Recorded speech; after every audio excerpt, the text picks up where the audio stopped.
In this video, we're going to be discussing section 4.3, which is quadratic functions. And the first part of this is going to be putting together some things that we already know about quadratic functions. And part of that is because we've already looked at the square function, which is the most basic type of quadratic function. So we've already seen this U shape before with the square function. And if you remember, the square function started at 0, 0. And that was the point that we would shift around for different variations on it. So we didn't really name that point before, so let's go ahead and do that now. That point is called the vertex. So the vertex is the highest or lowest point on the graph for a quadratic function. Now what we also have, and you might remember this from discussing symmetry with the square function, we also have a line of symmetry that passes through the vertex, and it's called the axis of symmetry. And you remember that used to be the y-axis and the vertex was at the origin. Well, in all the variations you still have that kind of symmetry around whatever line goes through the vertex.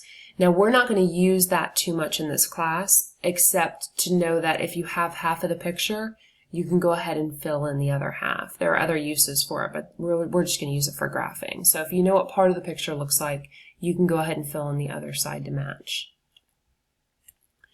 Alright, now looking at it as a function, it looks like this. F of x is equal to a, x minus h squared plus k. And we've seen things that look like this when we looked at different variations on the square function in terms of graphing and transformations.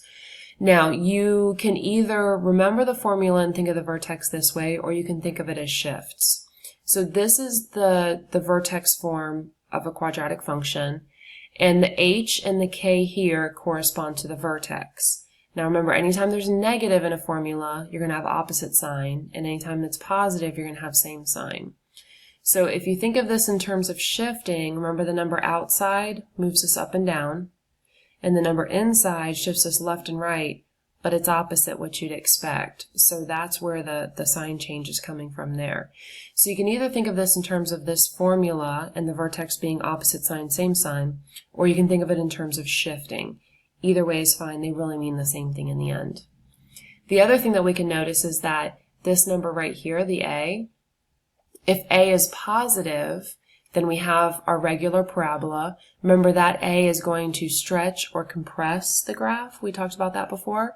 But it doesn't change the overall shape of it. It's going to stay a U shape.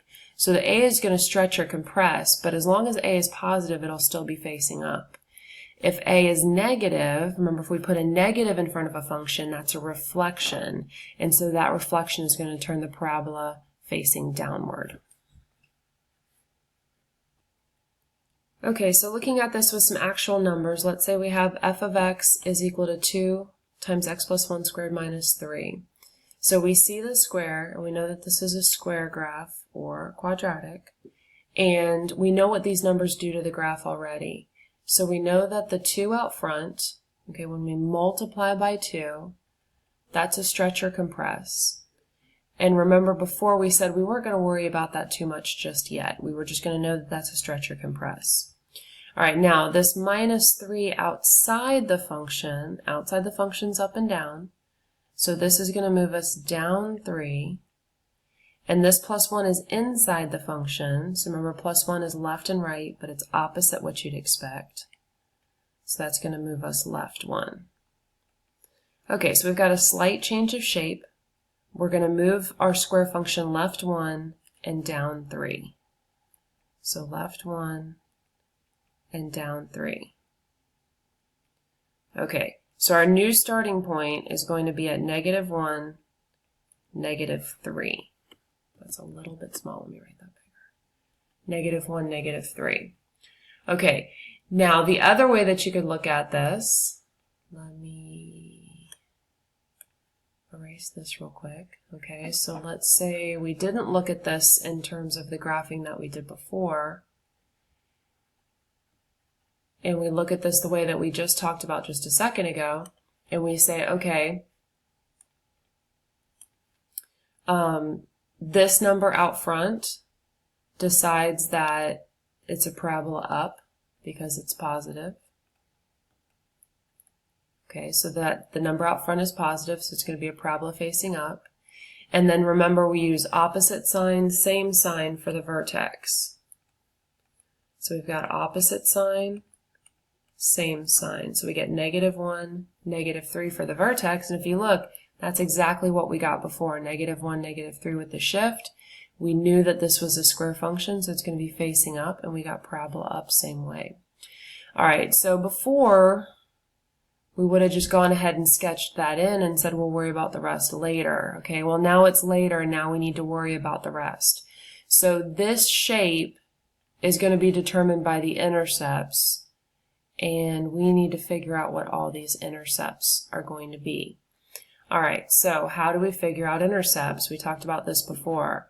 For the x-intercept, we do y equals 0, and for the y-intercept, we do x equals 0. Okay, those two things are still always true. So when we're doing these, we're always going to have a vertex, we're always going to have a y-intercept. So let's start with those two. Okay, so I backed this up a little bit. I took away the graph until we figure out exactly what those intercepts are.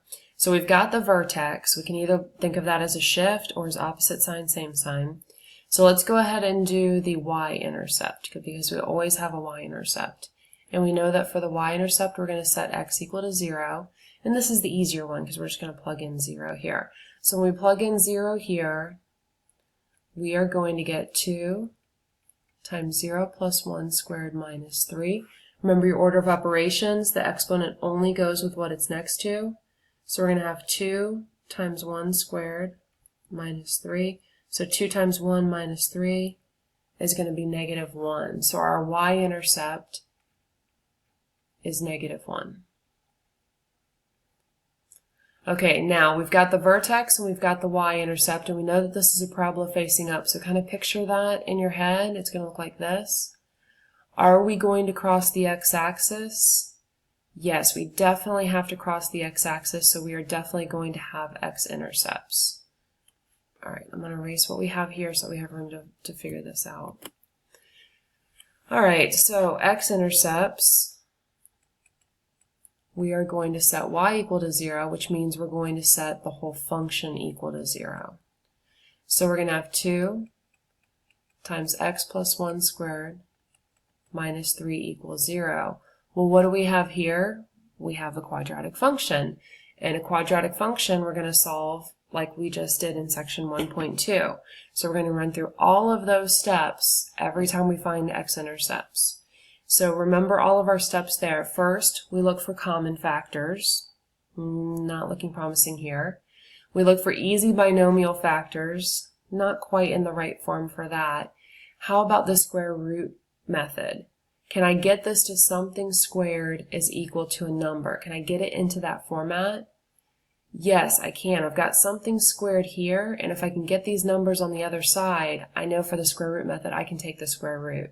So let's try to get all the numbers on the other side.